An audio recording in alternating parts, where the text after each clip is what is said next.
December 8th, 1976. The television crew for the television series The $6 Million Man were filming a scene for the episode called Carnival of Spies in a creepy funhouse called Laugh in the Dark, located at the Pike Amusement Park in Long Beach, California. While filming the episode, television crew moved a wax mannequin prop that was hanging from gallows in the dark funhouse. As the television crew moved the wax mannequin, the arm fell off. This exposed obvious human bone and muscle tissue, prompting the television crew to call authorities. Now, to understand how we got here, we have to go back many years, 96 years to be exact. This is where the story begins.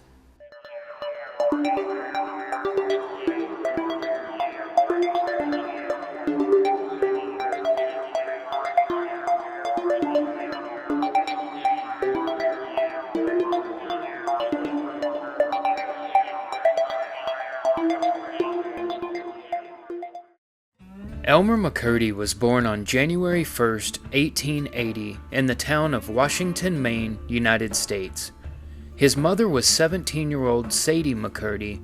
No one knows who his father is for sure, but some speculate it as Sadie's very own cousin, a man by the name of Charles Smith. When Elmer was born, he was adopted by his uncle George McCurdy and Aunt Helen McCurdy. George was Sadie's sister. The reason they adopted him was to save Sadie the pain and suffering of raising an illegitimate child. 10 years later, in 1890, George died of tuberculosis. This tragic turn of events prompted Helen, Sadie, and Elmer to move to Bangor, Maine. Eventually, Sadie told Elmer the truth about his situation and that she was actually his mother. Elmer didn't take the news very well. This caused Elmer to become what Sadie described as unruly and rebellious. As a teen, he became an alcoholic, earning himself the reputation of the town drunk. Eventually, Elmer decided to move in with his grandfather and become an apprentice plumber, where he lived a comfortable life until the economic downturn of 1898, which caused him to lose his job. Just 2 years later, in 1900, his mother and grandfather died within 2 months of each other. His mother died of a ruptured ulcer, and his grandfather died of a kidney disease called Bright's disease. Shortly after Elmer's mother and grandfather's death, he decided to leave Maine and start drifting around the eastern United States working as a plumber and a miner. But Elmer was unable to hold a job due to being an alcoholic.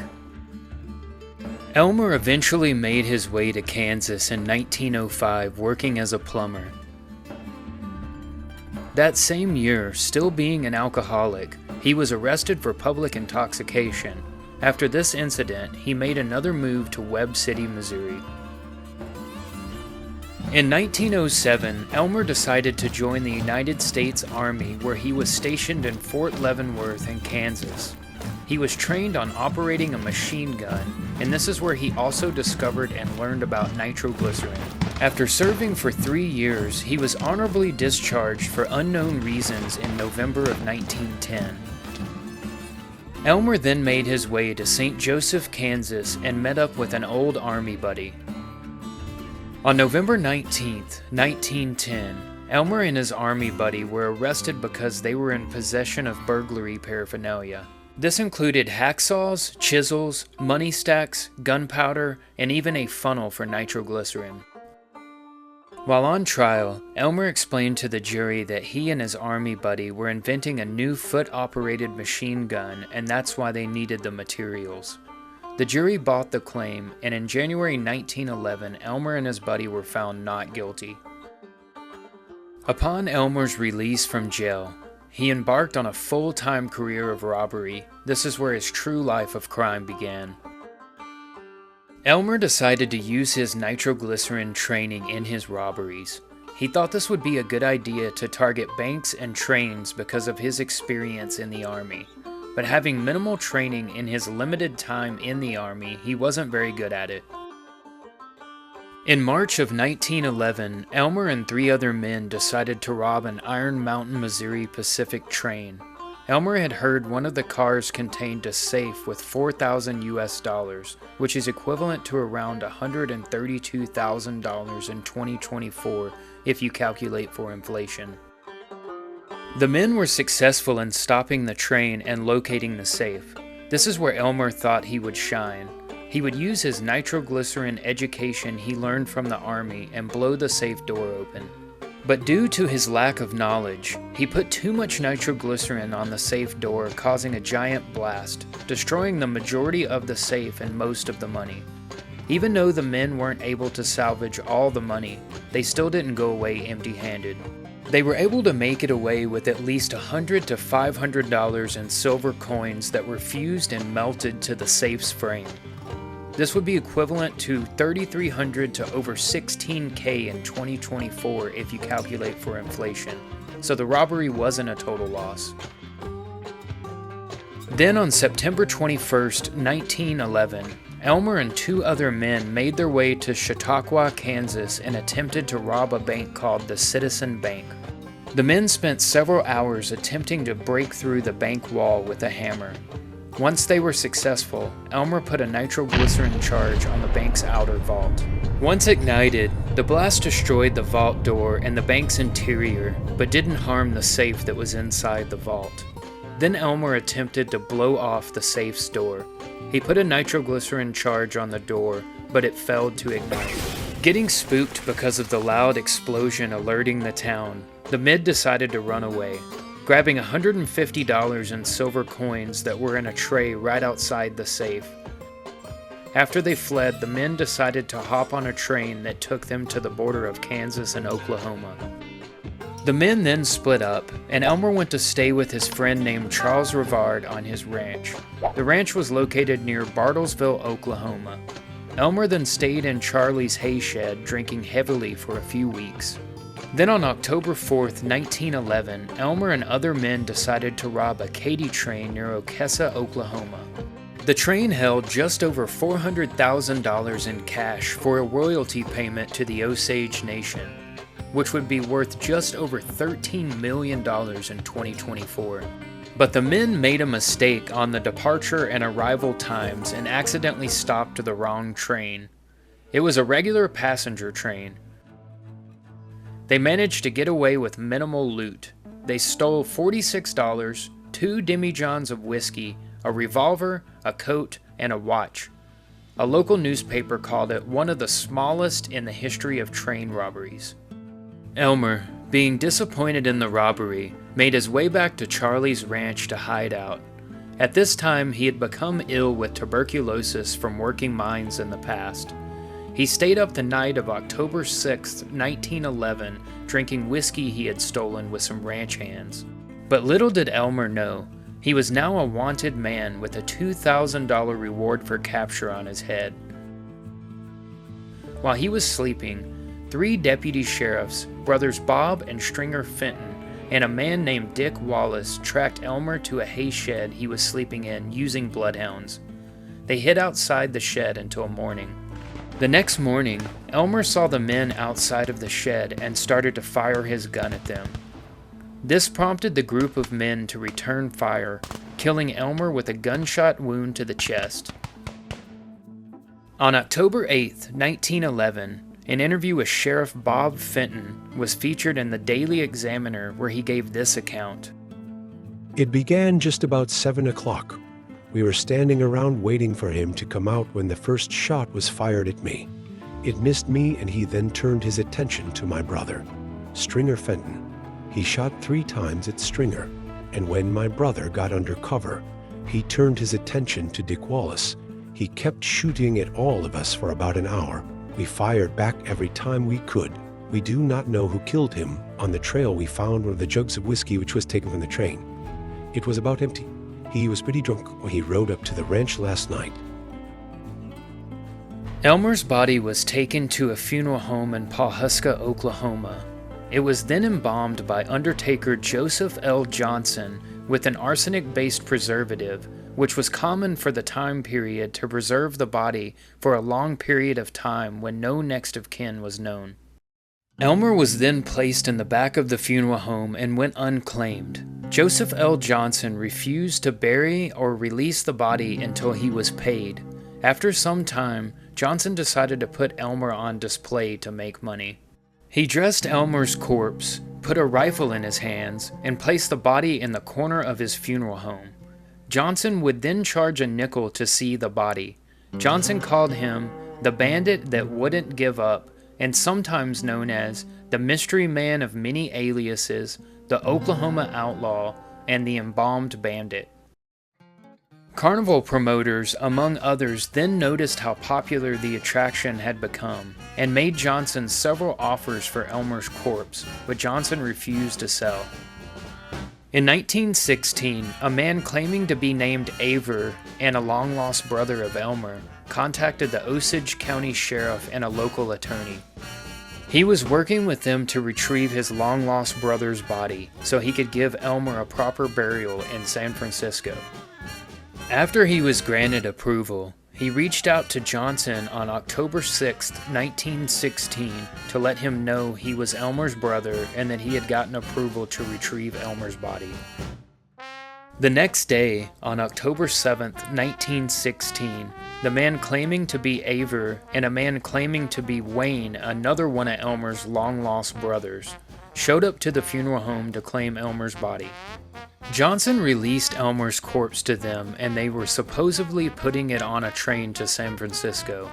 The men ended up sending Elmer's corpse to Arkansas City, Kansas instead. This is because these men weren't Elmer's brothers at all. These men were actually brothers James and Charles Patterson.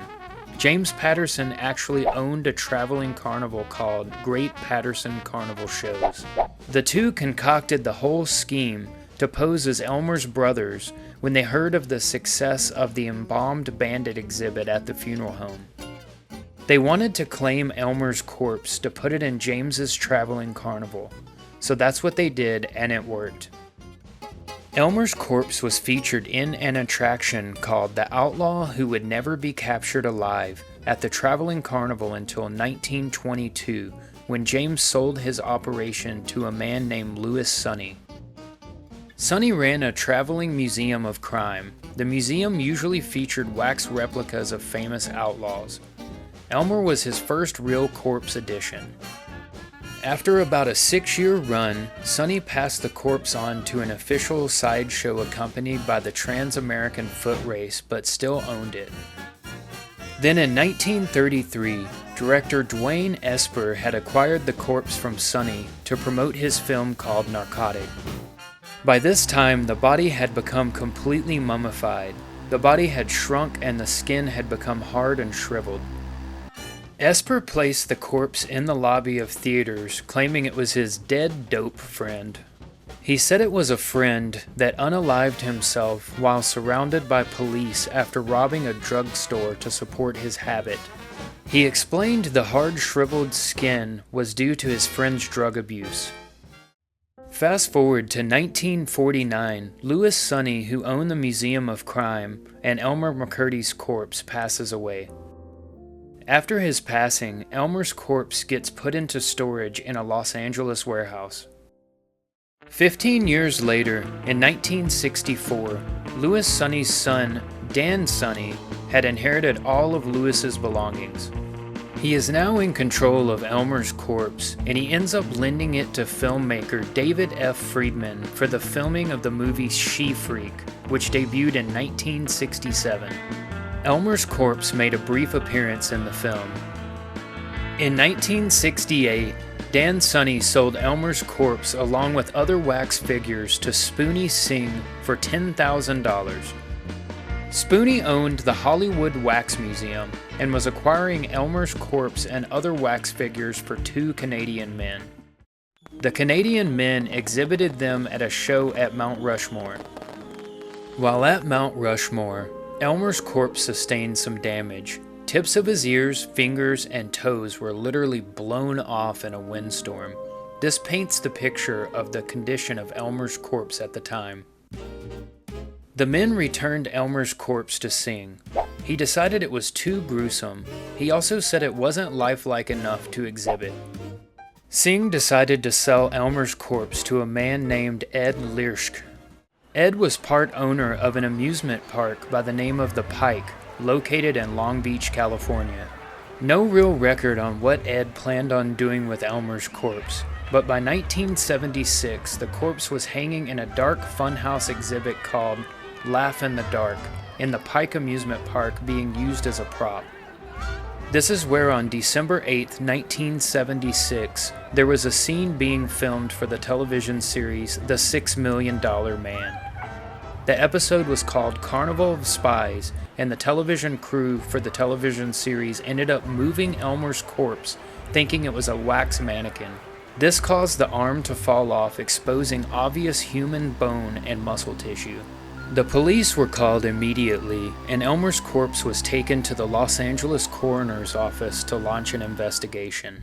There was an autopsy done by Joseph Choi on December 9th of 1976, and Elmer's corpse was determined to be a male who died of a gunshot wound to the chest. At this point, Elmer's corpse was completely petrified. He had also been covered with layers of phosphorus paint and wax. There was a little hair still present on the sides and back of the head. He weighed approximately 50 pounds, with all his fingers and toes missing. Choi noticed incisions from the original autopsy and embalming. Choi was also able to detect the presence of arsenic through tissue testing. This meant Elmer was embalmed sometime pre-1930. This was because arsenic was only used as an ingredient in embalming fluid until the late 1920s. Further testing by Choi revealed scars and bunions Elmer was documented to have. He also found tuberculosis in the lungs. The original bullet was removed during the first autopsy in the 19-teens, but Choi did find a bullet jacket. The bullet turned out to be a gas check bullet used between 1905 and 1940. This at least gave investigators enough clues to determine what time period Elmer's corpse was from. Investigators also had Elmer's mandible removed for a dental analysis. During the analysis, they discovered a 1924 penny and ticket stubs to the Louis Sonny's Museum of Crime. This prompted investigators to give Dan Sonny a call since it was his dad's museum. Dan confirmed the corpse was that of Elmer McCurdy. A man by the name of Dr. Clyde Snow, who was a forensic anthropologist, was called by investigators to help make a positive identity of Elmer. Snow was able to determine the skull was Elmer's using a process called superimposition, where he took radiographs of the skull and placed them over a photo of Elmer. This was all quickly mainstream news spread all over the world. Several funeral homes reached out to bury Elmer for free, but authorities wanted to wait to see if family would come forward. A man named Fred Olds, who represented the Indian Territory Posse of Oklahoma Westerners, convinced the chief medical examiner/coroner of Los Angeles County, Dr. Thomas Noguchi, to let him take possession of Elmer and give him a proper burial. Olds wanted to bury Elmer in Oklahoma. Funeral services were held April 22, 1977 in Summit View Cemetery in Guthrie, Oklahoma. Over 300 people attended Elmer's funeral. Elmer was buried next to Bill Doolin, who was another American outlaw and bandit who passed in 1896. To ensure Elmer's corpse didn't get stolen, they poured over 2 feet of concrete over the casket. That seals the end of a story of a man named Elmer McCurdy, whose corpse was used in show business for 65 years after his passing. Hello everyone, this is Dredge and I really appreciate you watching my video. I hope you enjoyed it. If you like crazy facts, mysteries, and scary stories, then this is definitely the right place for you. Be sure to subscribe to Dredge Reality and turn on the bell notification so you don't miss any of my videos. I have a crazy range of weird and mysterious topics coming your way soon. Thanks and have a wonderful rest of your day.